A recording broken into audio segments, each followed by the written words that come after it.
আমি কিন্তু সবসময় এটাই বলি, বিয়ে মানুষের জীবনে একবার নয়, দুবার কিংবা তিনবার হতেই পারে। সুখ যদি তোমার কপালে লেখা থাকে তাহলে তুমি তৃতীয়বার বিয়ে করেও সুখী হতে পারবে। আর এই কথাটাকেই প্রমাণ করে দিয়েছে তোমাদের সকলে কাকলিদি। তোমরা হয়তো এই দিদিটাকে প্রত্যেকেই চেনো। এই দিদিটা একজন বিধবা মেয়ে, সন্তান আছে, মেয়েটি বড়, তার সত্ত্বেও কিন্তু দিদিটা দ্বিতীয়বার বিয়ে করে জীবনকে সুন্দর করতে চেষ্টা করছে। এটা দেখে আমার সত্যি ভীষণ ভালো লেগেছে। এরকম আরো ভিডিও আমি দেখতে চাই।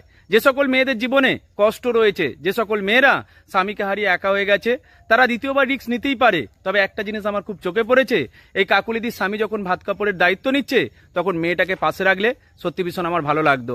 শুধু এটা মনে রাখবে, তোমাকে ভালোবাসার মানুষ তুমি অনেক পাবে, কারণ তুমি একটা মেয়ে। কিন্তু তোমার সন্তানকে যদি কেউ তোমার মতো করে ভালোবাসতে পারে তাহলে সেই মানুষটার হাত ছেড়ে কোনোদিন যেতে চেষ্টা করো না।